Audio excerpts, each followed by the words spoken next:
मुंबई ते विजयदुर्ग अशी रोरो सेवा कालपासून सुरू झाली आहे। या बोटीची सुरक्षा कशी आहे याबाबत बातचीत केली आहे आमचे लोकशाहीचे प्रतिनिधी चेतन ननावरे यांनी। नेमका या बोटीवरती कशा प्रकारे सुरक्षा व्यवस्था आहे बातचीत करण्यासाठी आपल्या सोबत इथले डेस्कचे मॅनेजर आहेत फरदीन शेख। फरदीनजी, लोकशाही मराठीमध्ये तुमचं स्वागत आहे।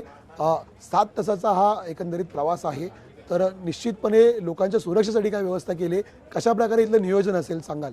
आमच्याकडे पूर्ण शिप जवळ लाईफ जॅकेट्स आहे। प्रत्येक सीटचा खालती एक लाईफ जॅकेट्स आहेत। 15% एक्स्ट्रा लाईफ जॅकेट पण आहेत आणि MES आहे मरीन इव्हॅक्युएशन सिस्टम आमच्याकडे 4 आहेत। लाईफ क्राफ्ट आहेत आणि रिंग बोयाज आहेत। सेफ्टीचा पूर्ण ध्यान असेल तुमचं। आणखी काही गोष्टी आम्हाला जाणून घ्यायच्यात। प्रवासी मोठ्या संख्येने आहेत, त्यांच्या लगेजसाठी कशा प्रकारची व्यवस्था? लगेज पाठीमागे आहेत। 2 लगेज स्टोरेज आमच्याकडे। 500 पॅसेंजर 600 पॅसेंजरचा लगेज आम्ही ठेवू शकतो एका टायमाला। आणि इव्हॅक्युएशन प्लॅन आमच्याकडे प्रत्येक सीटच्या पाठी एक इव्हॅक्युएशन प्लॅन आहे। थांबा 2 मिनटं। सेफ्टी गाईडलाईन्स आहेत, पूर्ण लाईफ जॅकेट कसा घालायचा काय आहे ते इव्हॅक्युएशन प्लॅन आहेत। हे मरीन इव्हॅक्युएशन MES 1 MES 2 प्रत्येक कलर दिलं आहे तिकडे कुठे कुठे जायचं आहे।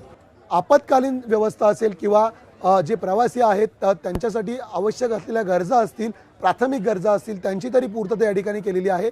या व्यतिरिक्त आणखी काही गरजा आता प्रवासी आपल्या या प्रवासामध्ये नोंदवणार का आणि त्यानुसार बदल होणार का याकडे आपलं लक्ष असेल। कॅमेरामॅन राजेश बन्यारसह मी चेतन ननावरे, मुंबई टू विजयदुर्ग।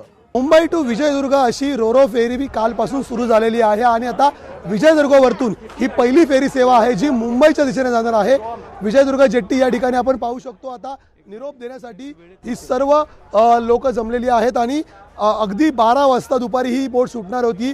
अगदी वेळेमध्ये याचं नियोजन करण्यात आलेलं आहे आणि आता इथून ही बोट भाऊच्या धक्क्याच्या ठिकाणी संध्याकाळी 7 वाजेपर्यंत पोहोचणं अपेक्षित आहे। काल हवेचा दाब आणि वेगवेगळ्या कारणास्तव बोटीला कुठेतरी 1 तास विलंब झाला होता, मात्र आज ही बोट सेवा वेळेमध्ये पोहोचण्याचं आव्हान आहे ते मेरीटाईम बोर्डासमोर असेल।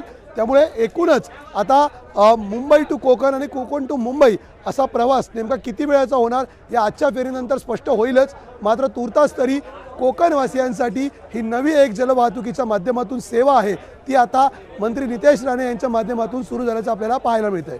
कॅमेरामॅन राजेश बन्यारसह मी चेतन ननावरे, विजयदुर्ग। लोकशाही मराठी ऐका, पहा, जागरूक रहा।